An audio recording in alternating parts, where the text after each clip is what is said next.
वासुकी का जरत्कारु मुनि के साथ अपनी बहन के विवाह के लिए प्रयत्नशील होना। उग्र शिवाजी कहते ही वे श्रेष्ठ एलापत्र की बात सुनकर नागों का चित्त प्रसन्न हो गया। वे सबके सब एक साथ बोल उठे, ठीक है, ठीक है। वासुकी को भी इस बात से बड़ी प्रसन्नता हुई।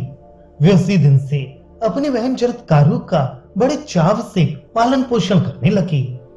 तदनंतर थोड़ा ही समय व्यतीत होने पर संपूर्ण देवताओं तथा असुरों ने समुद्र का मंथन किया। उसमें बलवानों में श्रेष्ठ वासुकी नाग मंद्राचल रूपी मथानी में लपेटने के लिए रस्सी बने हुए थे।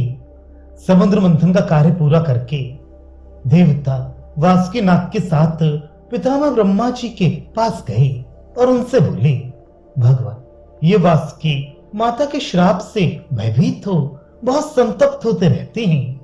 देव अपने भाई बंधुओं का हित चाहने वाले इन नागराज के हृदय में माता का श्राप कांटा बनकर चुभा हुआ है और कसक पैदा करता है।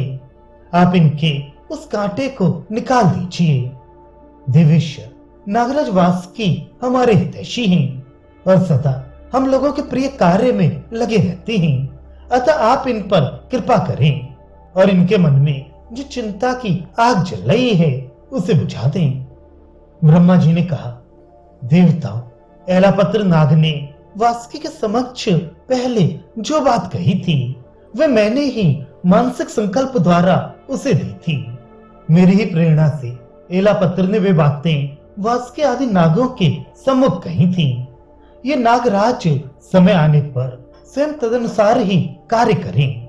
जन्मेजय के यज्ञ में पापी सर्प ही नष्ट होंगे, किंतु जो धर्मात्मा हैं वे नहीं। अब जरत्कारु ब्राह्मण उत्पन्न होकर उग्र तपस्या में लगे हैं। अवसर देखकर ये वासुकी अपनी बहन जरत्कारु को उन महर्षि की सेवा में समर्पित कर दें।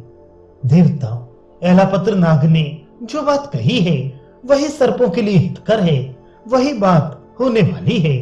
उससे विपरीत कुछ भी नहीं हो सकता। उग्र शिवाजी कहते हैं, ब्रह्मा जी की बात सुनकर श्राप से मोहित हुए नागराज वासुकी ने सब सर्पों को यह संदेश दे दिया कि मुझे अपनी बहन का विवाह जरत्कारु मुनि के साथ करना है।